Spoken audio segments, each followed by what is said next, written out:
তো উনি আমাদের এই ফোরামে 2 তারিখে তার পক্ষে একটি কাগজ উপস্থাপন করেছিল।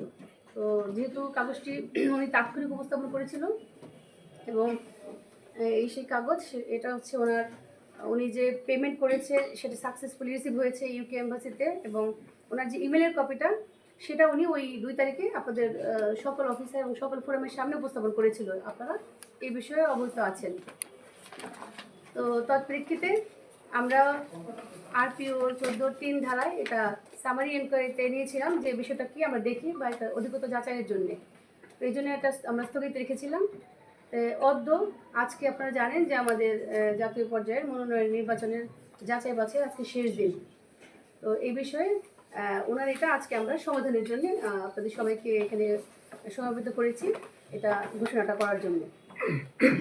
তো আপনারা জানেন যে যেহেতু আমাদের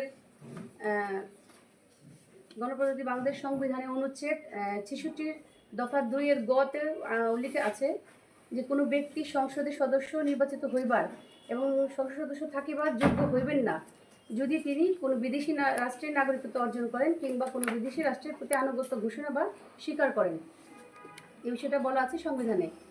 এবং আপনারা জানেন যে আরপিওর যে 14(3) ধারা সেখানে বলা আছে যে অধিকতর যাচাইয়ের জন্য আরও যুক্তিসঙ্গত যদি কারণ উনি পায় উনি অধিকতর যাচাই বা তদন্ত করতে পারে। তো সেই প্রেক্ষিতে আমরা ওনার এই ডকুমেন্টটি 2 তারিখে যেটা আমরা ওই উন্মুক্ত ফোরামে উনি জমা দিয়েছিলেন সেটা যাচাই বাছাই করেছি। করে আসলে এই ক্ষেত্রে আমরা আসলে এটার সঠিকতা পাইনি এই কারণে যে আসলে সরাসরি ইউকে এম্বাসি থেকে ওনারটা বাতিল হয়েছে কিনা বা পরিত্যাগ করা হয়েছে কিনা এই বিষয়ে কোনো প্রমাণপত্র আসলে সরাসরি আমরা পাইনি। ওই জন্যে ওনাকে আমরা সময় দিয়েছিলাম আজকে পর্যন্ত। তো যেহেতু এই 2 তারিখের পরে আসলে কোনো প্রকার কাগজপত্র আমাদের নেওয়ার সুযোগ নাই হলফনামায় বা মূল নথিতে, কিন্তু আরপিও ধারা 14(3) অনুযায়ী আমরা সময় নিয়েছিলাম। সেখানেও এই সময়ের মধ্যেও আমরা উল্লেখযোগ্য কোনো পক্ষে এবং এই কাগজটি যাচাই করে কোনো সঠিক তথ্য আসলে পাইনি। বিধায় আমরা এই উলিপুর 3 আসনের জনাব মোহাম্মদ মাহবুবুল আলম বাংলাদেশ জামায়াতে ইসলাম ওনার এই মনোনয়ন পত্রটি অবৈধ ঘোষণা করলাম। ওকে কথা বলার সুযোগ দিবেন না আপনি?